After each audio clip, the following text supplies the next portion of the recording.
Welcome to the Explainer. So, what in the galaxy has been going on with Star Wars? Well, today we're diving into the massive reset that's happening right now. After years of canceled projects and, let's be honest, some creative chaos, Lucasfilm is charting a brand new course for the entire franchise. Let's break it all down. Okay, so here's our flight plan. We'll start by unpacking the creative mess that got us here. Then we'll look at the huge leadership change at the very top of Lucasfilm. After that, we'll explore the new, confirmed plan to bring Star Wars back to theaters, see what's cooking on Disney+, and even look at how this whole reset changes the experience at the theme parks. To really understand why this reset is such a huge deal, we have to look back at the problem. Think about it. Star Wars hasn't had a movie on the big screen since 2019. And in that time, it felt like a whole bunch of really exciting projects were announced, only to kind of vanish into a creative black hole. Case in point, remember that promised trilogy from Rian Johnson, the director of The Last Jedi? Yeah, that was announced way back in 2017. It was supposed to take us to a totally new corner of the galaxy. But after years of radio silence, it's now officially on the back burner. And then there was Rogue Squadron. You had Wonder Woman director Patty Jenkins ready to give us a whole new generation of X-Wing pilots. Sounds amazing, right? Well, after being stuck in development limbo for over 5 years, that project is still grounded indefinitely. And get this, even ideas coming directly from the actors couldn't get off the ground. Adam Driver himself was pushing for a project called The Hunt for Ben Solo. It would have explored what happened to his character after the rise of Skywalker. They even had a script, but the project was ultimately shut down from the top. Honestly, this quote from former Lucasfilm president Kathleen Kennedy just says it all. She was talking about a script for a Dawn of the Jedi film and admitted that even a project that was, and I quote, definitely breaking the mold was being put on hold. It just perfectly captured that feeling of creative stagnation. So, all of this uncertainty, all of these stalled projects, well, something had to give. And it led directly to the biggest leadership shakeup at Lucasfilm we've seen in the entire Disney era. A new vision was desperately needed, and now it looks like a new era is finally beginning. So here's the big solution.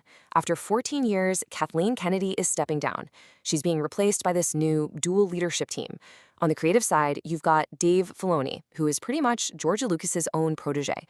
And handling the business side, you have veteran exec Lin Brennan. The strategy here seems crystal clear. Let the storyteller handle the story, and let the business expert handle the business. Okay, so what does this new leadership actually mean for the movies? Well, for the first time in years, we have a clear, focused plan for Star Wars Return to theaters. I'm talking about an actual, confirmed schedule. It's happening. First up, hitting theaters in May 2026, The Mandalorian and Grogu is finally bringing that beloved Disney Plus duo to the big screen. Then, just a year later, in May 2027, we get Starfighter. This is a standalone adventure from director Sean Levy, it's starring Ryan Gosling, and it's going to push the story forward, past the events of the sequel trilogy.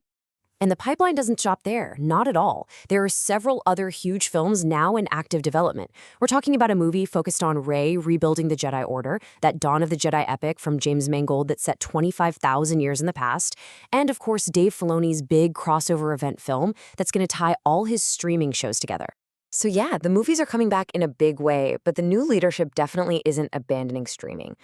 The galaxy is still expanding on Disney+, but now it's with a much more focused and deliberate schedule, and that really kicks into gear in 2026. The 2026 slate really shows their new strategy of trying to hit different fan bases. We get the continuation of Ahsoka in live action, which is huge. We get a new animated series exploring Darth Maul's criminal empire, which sounds awesome. And they're even doing a full series that expands on The Ninth Jedi, which was a massive fan favorite short from that Visions anthology. This reset isn't just about what we're going to be watching on screen.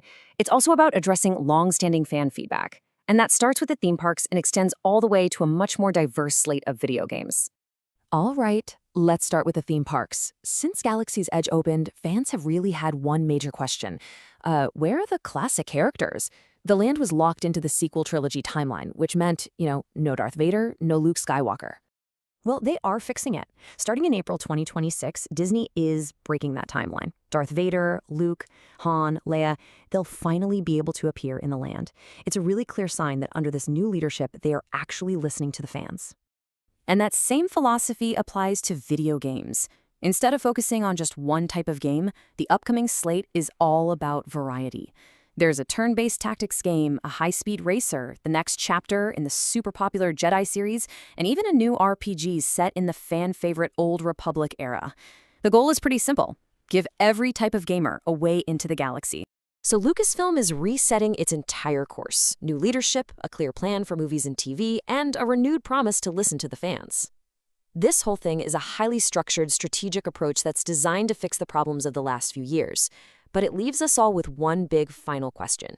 Can a calculated corporate reset really recapture that chaotic, lightning-in-a-bottle magic that made us fall in love with this galaxy in the first place?